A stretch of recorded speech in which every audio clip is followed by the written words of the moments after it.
documented drama of an actual crime. For the next 30 minutes, in cooperation with the Los Angeles Police Department, you will travel step by step on the side of the law through an actual case transcribed from official police files. From beginning to end, from crime to punishment, Dragnet is the story of your police force in action.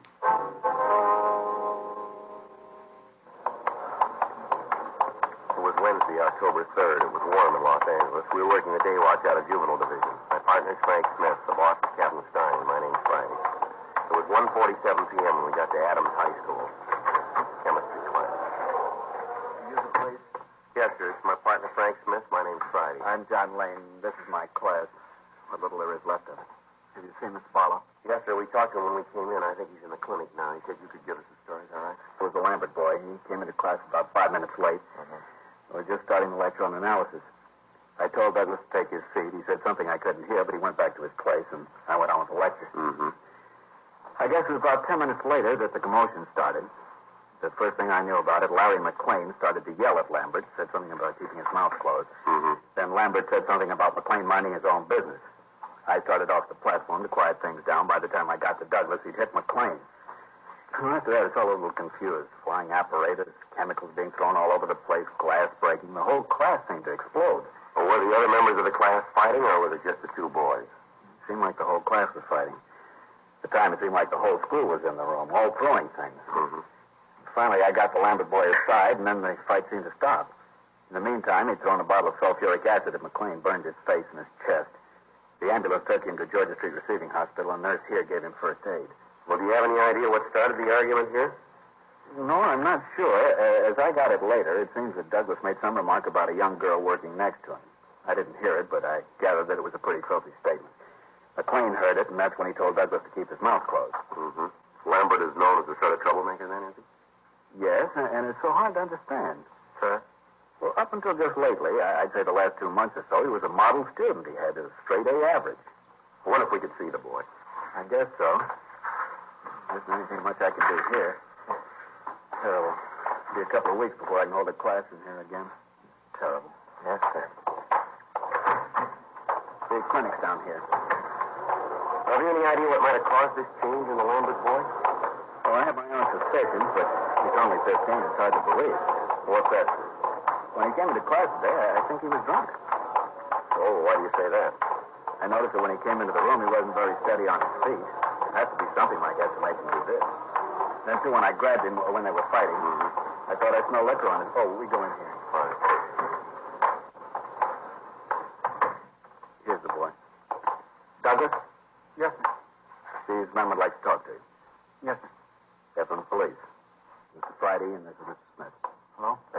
Sit down, son. Yes, sir. How's Larry? I don't know. They took him to the hospital. If you don't mind, Mr. Friday, I'll check with the nurse, see how badly Larry was hurt. Yes, sir. Go right ahead. Son, you want to tell us what this is all about? There's not much to tell. Larry and me got in a fight. Well, what started the fight, son? I don't know. He just wanted to cause trouble. Him and me never have gotten along. Always had trouble. You been drinking, Doug? Why do you ask that? Because I want to know. Have you been drinking? How about it, boy? No. Where would I get something to drink? Well, now, something's a little wrong here, son. According to what Mr. Lane tells us. Looks like you might have been drunk when the fight started. He tells us that you said something to a young girl in the class. That's what started the whole thing. You know he's lying? Is he? Sure. He's on Larry's side. The two of them are real thick. That's not what he told us, Doug. From what he said, he's pretty fond of you. Said he couldn't figure out what happened to you lately. Well, he's okay, but why does he say I was loaded? That's a stupid thing to say. Yeah, especially if you weren't. I'll tell you what, Doug. Let's get a traffic investigation car over here and take a tachometer test, just to be sure. Why? What'll that prove? That'll straighten it out once and for all, whether you're drunk or not. How about it, boy? Shall I call the car? Doug? No, you don't have to do that. I had a couple of drinks. Nothing serious, though. Just a couple of drinks. Nothing wrong with that, is there? Where'd you get the liquor, son? I don't remember. No, this won't work, boy. We'll find out. You know that. Well, I don't see what difference it's going to make where I got it. I've been drinking a couple of years. I know how to handle it. I know what I'm doing. Mr. Friday? Yes, sir? See you a minute. Well, sure. What's going on? Something wrong with Larry? I don't know, son. I thought he was okay when they took him to the hospital. The nurse said she took care of it. She said he was going to be okay. All right, boy. Let's go. Where are you taking me? We want to talk to you downtown. Something has gone wrong, hasn't it? Something's wrong with Larry. He's dead. No, son. Larry's all right. He's burned, but he's going to be all right. You're lying. I know. You want to take me to jail. Well, it's not true, son. We just want to find out where you got the liquor. Yeah. Well, I haven't done anything. A couple of drinks, that's all. What's the harm in that? Come on, son. You've got a lot to explain. Okay, take me in. Put me in jail. I don't care what happens. Yeah, you've already proved that. 2:26 p.m. Frank and I talked to Charles Barlow, the vice principal of the school. He told us the same story that we'd gotten from John Lane. He said that until a few months before, Douglas Lambert had been a model student. He was above average in his classwork and took part in all school activities. Suddenly, and without apparent reason, he had become the number one troublemaker in his class. His attendance record became one of the worst, and his attitude toward his teachers was arrogant and discourteous. The principal told us the same attitude was being displayed by other students in the school. We notified Mrs. Lambert that we were taking him to Georgia Street Juvenile for questioning. We filled in Captain Stein on the development, and then Frank and I questioned the Lambert boy. He was sullen and uncooperative. I don't know what you want with me. A little fight, that's all it was. Why are you guys trying to make something big out of it? You've already done that, Doug. Maybe you don't know what you've really done. Maybe we ought to fill you in on a few things. That might not be such a bad idea. Tell me how I'm a criminal. Tell me I was a bad boy. Go ahead, tell me. Don't get smart, son. What do you want me to do? Sit here and listen to you guys yap at me? You expect me just to sit here and let you guys tie a rap on me that I haven't got coming? You got one thing on me. I had a couple of drinks, that's all. A couple of drinks. No harm in that. I don't feel so good. Why don't you guys leave me alone? I got a headache. Larry McLean's got more than a headache. So the kid shouldn't have started anything he couldn't finish. He wanted to be a big man in front of the class. He was. Now he's hurt and he's trying to blame me. It won't work. Cop, and you know it. That's enough of that. I'm a minor. You can't touch me. That's the trouble with you, kid. You think because you're under 18, the laws don't mean you. You can't touch me and you know it. Don't worry, Doug. Nobody's going to touch you, but let me tell you a couple of things. You sit here and figure you're a big man, a real tough kid. You don't have to tell me. Well, I'm going to tell you. I'm getting sick and tired of having kids like you walk around the streets, your minds and hands filthy, bragging about what big men you are. You do what you want. You don't care about what it means to the people around you. How you hurt them doesn't matter. Everything's fine until you do something wrong and we nail you. Right away you start screaming minor, that you're a juvenile, just a kid acting normal. You steal a car for a joyride. An officer starts after you. You don't care who gets in front of the car as long as you get away. You don't let anybody stand in your way. Men, women, kids, they're all the same to you. Run them down. Show them that you're just a healthy kid out for some fun. After all, you're just a kid. The laws weren't meant for you. You're different. Well, there's another kid lying in a hospital right now. He's got real trouble. He got in your way. He didn't feel that you had any special rights. Be a big man, Doug. You go tell him that you knew what you were doing when you threw that acid at him. You tell him that you were just having a little carefree fun. Tell him that you know how to handle liquor. Tell him that he's going to spend a long time with a plastic surgeon because you're just a kid. You tell him that his face is going to be like that because you're just a normal, healthy, growing boy. I hope you're real proud of yourself. I hope you feel good. You burned it right into your brain. There isn't any place you can go to get away from it. All right, boy, let's go. Wait a minute, Mr. Friday. Yeah. I'm sorry. I'm sorry I acted like that. All right, you want to try to make things right with Larry? You want to help us out on this thing? Yeah, I guess so. Where do I start? Where'd you get the liquor? A place in the school. Kids call it Sam's Club. What's the address? I don't know. I'll show you the place. Stay at the club? Well, sort of. You have to know the ropes before you can get in the place. What do you mean, the rope? Well, they only let kids in. You ring the bell to the house, and then when they answer, you stand there with a $5 bill in your hand. That way they know you're okay. Who is this Sam? I don't know his last name. The kids just call him Sam. He run this place all by himself? No, there's his wife, Inez. She's usually around. Just these two around the place, then, huh? Yeah, that's all I know about. It always seemed to me that Inez was really the brain. She was always telling Sam what to do. How'd you find out about this place, Doug? One of the kids at school told me about it. He took me there one night. Then after he introduced me to Sam and Inez, I started to go there by myself. What's it like inside? They have a bar or anything like that? Oh, yeah, you walk into the living room, and there's a big bar along the right wall. It's all chrome and leopard skin. Real nice. There's a few tables around and a record player. They sell anything else in this place besides liquor? I don't think I know what you mean. You know what we mean, Doug. Yeah, I guess I do. Well, how about it?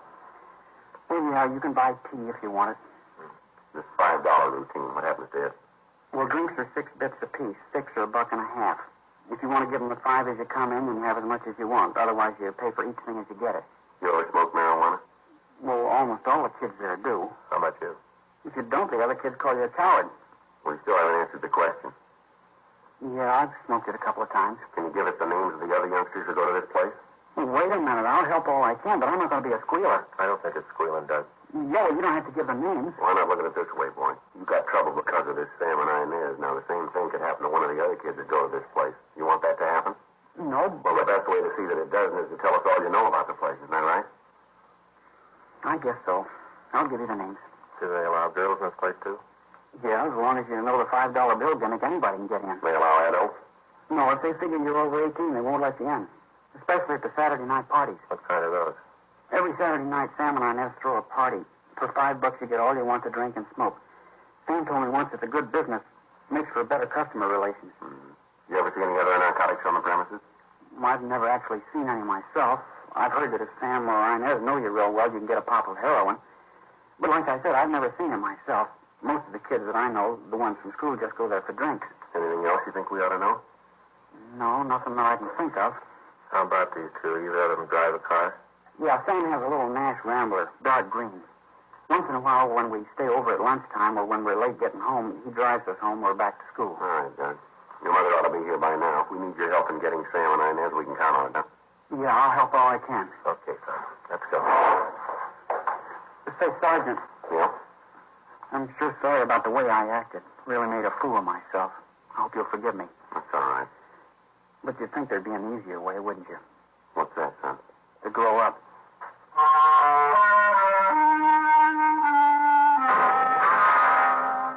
We checked the name Sam and Inez through R&I and came up with a Sam and Inez Bailey. Both of them had long records for contributing to the delinquency of minors. Both had served time in the county jail. Douglas Lambert was shown mugshots of the couple and identified them as the owners and operators of Sam's Club. We checked with Captain Stein about picking them up, and it was agreed that the best way would be to catch them in the act of selling liquor and narcotics to juveniles. We talked to the Lambert boy, and he told us that it was the custom of the Baileys to hold a party every Saturday night. He told us that most of the youngsters who frequented the place would be there at that time. He put in a call to the house, but there was no answer. 6:15 p.m. Frank and I drove out to the place. It was a small cottage on the back of the lot. The landlord occupied the house in front. We rang the bell to the manager's house. Yeah? Mr. Halsey? Yeah? Police officer, sir. My name is Friday. This is my partner, Frank Smith. How do you do? I'm sorry. Want to come in? Well, it might be better, sir. We'd like to talk to you about the Baileys. Worst tenants I ever had. I knew they'd end up with the police. Why do you say that, sir? Well, I just do, that's all. They got a lease on the house. And if I could figure a way to get them out, I sure would. They're always causing trouble. All those kids. Yes, sir. Do you have any idea where they are now? Are you going to arrest them? I hope so. Maybe I can break the lease that way. You know where they might be now, sir? No, I don't know. They shoved off this afternoon. They didn't say where they was going. They just left. Wonder if you could let us see their house, sir. Why? Well, we'd like to look it over. Sorry. Well, I don't know. What do you want for? Well, we think they're selling liquor to minors. Yes, they do a thing like that. The noise they made. The neighbors on both sides have been screaming. Can you let us into their house? You just bet I can. Wait, I'll get the key. Here's someplace.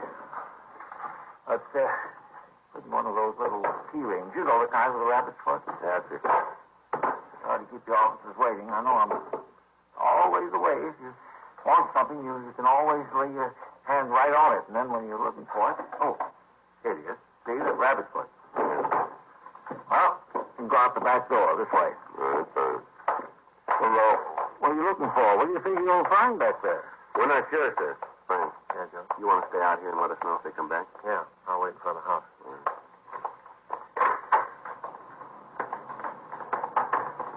What's funny about them? What's that, sir? Well, when they first moved in, they said they wanted the locks on the door changed. I told them that it'd be okay, but they'd have to give me a key to the place. They had quite a ruckus about it, but I stood my ground. They wasn't going to buffalo me. No, sir. Here, I'll get the lock. All right. Okay. Smells like they hadn't had a window open in a year, Sergeant. Look what they've done to this room. They built a bar and everything. You sure were right about them. I think I can break the lease on this. I'm pretty sure. It says in the contract that they can't do any building without my permission. I certainly didn't give them any okay on this. Yes, sir. This the dining room? Yeah, that's it. Just pull those doors back. What's that smell, Sergeant? I'm not sure, but I think it might be narcotics. Look, I knew it. I knew it all along. Oh, just wait till he gets back. I'm really going to tell him. I really am. Rather you didn't do that, sir. What? Rather you didn't let him know that we were in here, and if you know anything about this. Well, why? You're going to arrest him, aren't you? You're not going to let them get away with it. No, sir, but we understand they've got a party planned here tomorrow night. If we wait until then, we can make a charge stick.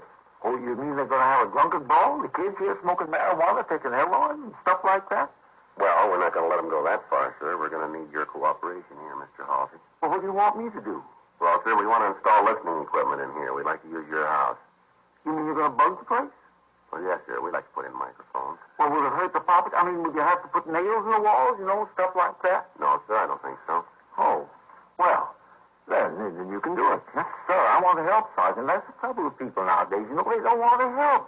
You just go right ahead and put your microphones in, just as long as you don't have to nail anything in the wall. All right, sir. If we could go back to your house, I'd like to use the phone if it's all right. You bet. Closing that so they won't know anybody's been here, huh? Yes, sir. Uh-huh. Don't guess if I leave any fingerprints on the door, it'll hurt. No, sir, I don't think it will. No. Can't be too careful, though, you. But then I guess you know all about things like that. Yes, sir.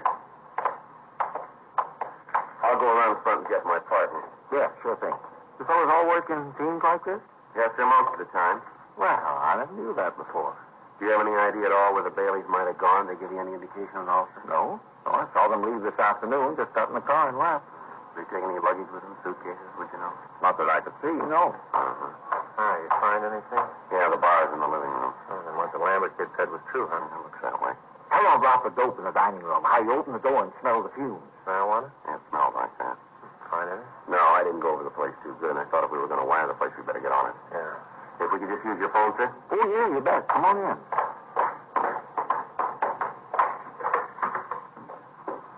Right there, on the table in the hall. Oh, thank you, sir. Isn't it toll call, is it? No, sir. Well, so it doesn't make any difference. Just thought I'd ask. Yes, sir. You figure this will get in one of those detective magazines? Well, I don't know, sir. We got nothing to do with that. Well, of course, I didn't figure that you did, but if it does, I hope they spell my name right. It's S-E-Y. Uh-huh. Yes. Some people forget the E, you see. Uh-huh. Spell it with just the Y. 2838, please. Asdale, it's Joe Friday. Want to install a ditchograph at 825 North Lucerne. Yeah, 825 North. Mm-hmm. Right away. Yeah, well, you know better than I do. When you see the place, you can figure. Yeah, the house in the front of the lot. What? Oh, maybe 30, 35 yards? Yeah, okay. Right away. Yeah, good. We'll be in the house in front. Yeah, all right, we'll see you then.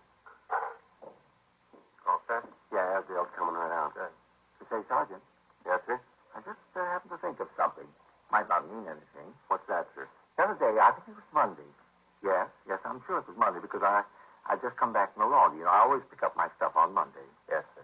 Well, when I came back, I met Mr. Bailey. He was putting around with the car. I asked him if he was going to take a trip. He said no, but he said he might get out of town for a little bit. I didn't find you anything about the road. What road, Mr. Halsey? Down to Mexico.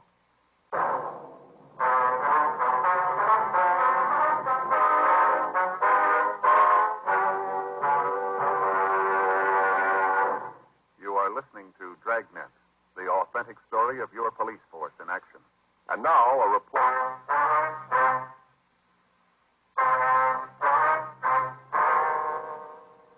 The men from the crime lab arrived and installed the listening equipment. A stakeout was placed on the house, but the Baileys failed to return that night. At 8:46 a.m. Saturday morning, the men covering the house called to say that the Baileys had just driven in. Frank and I got in touch with Douglas Lambert and his parents. With their permission, we laid out the plan for that night. It was agreed that the boy would arrive at the house at about 8:30 p.m. When the other youngsters had been served drinks, he would give us a signal by starting in to cough. When we came into the house, he would try to secure as many of the drinks as possible for evidence. We told him that there would be officers all around the house and that at no time was he to place himself in jeopardy with Sam, Inez, or any of the other youngsters. 7:30 p.m. Frank and I took up our positions in the back bedroom of the owner's house, turned on the dictograph, and waited. The Baileys were discussing the party. Sam was talking about how he watered the whiskey. At 8:27 p.m., 4 youngsters arrived. They rang the doorbell, and when Sam opened the door, they displayed the required bill. He nodded and ushered them into the living room. They did a good job in there, didn't they? Yeah, they did. Really hear it. Mm-hmm. Lambert boys should be here pretty quick. Yeah. Doesn't sound like they're starting anything in there yet, does it? No. How long do you figure we wait before we go in? As soon as he starts to cough. You check with the other men? Yeah, Turner and Brown are covering the back of the place. Lindsay and Carter and a couple of policewomen are parked down the street. You can see the car down there. Yeah. Wait a minute. Huh? Looks like the Lambert kid now coming up the walk. Yeah, it is. I hope everything goes all All right. right, let's turn it up a little more, huh? Is that better? Yeah. I'll get it, honey. Change that record, will you? I heard it 4 times. Yeah. Oh, hi, Doug. Come in. Thanks, huh? Wasn't sure you'd be here tonight. What makes you figure that? You know, I wouldn't miss one of these. I just figured you might have gotten a little trouble with everything. No, it's all right now. Yeah, well, take it easy tonight, huh? Sure, man. Who is it, honey? Doug Lambert. Hi, Doug. You having any trouble with that McLean kid? No, I was telling Sam the cops talked to me for a while. They didn't have anything on me, so they had to let me go. You didn't tell him anything about this place, did you? Of course not. You know I wouldn't do that. He wouldn't, Diane. As I told you, Doug's all right. We can trust him. I was worrying when the cops get right to this place and where they got trouble. Oh, honey, I tell you, it's okay. Don't worry about it. Come on, let's get on with the sociable. What do you have, Doug? Whiskey, I guess. Good deal. You want 6? That's some fresh stuff, then real good. Yeah. That's my boy. You know, Doug, I like you. You're a good kid. Some of the other guys from in here, I guess Inez is right about him. They're jerks. Well, I feel I can trust you. Oh, excuse me. Well, you got to pick the other kids up. Okay, well, it's me. Kid, something in your throat? I don't know. I just started to Come on, Mike.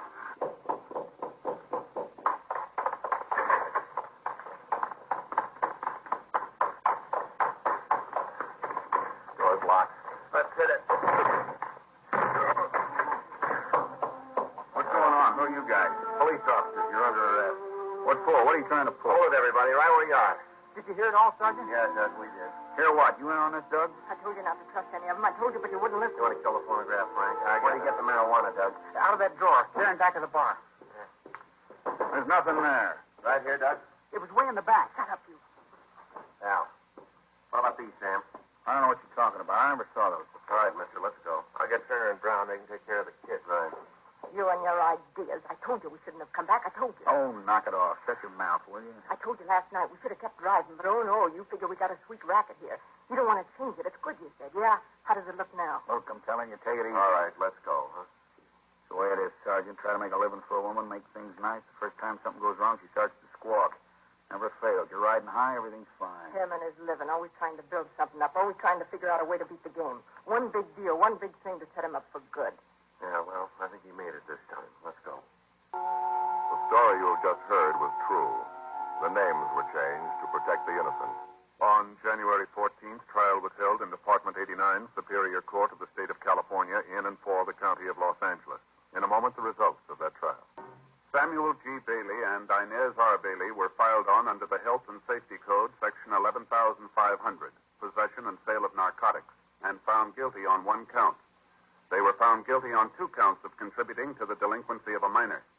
Violation of Section 11,500 of the Health and Safety Code is punishable by imprisonment in the state penitentiary for a period of not more than 5 years, or imprisonment in the county jail.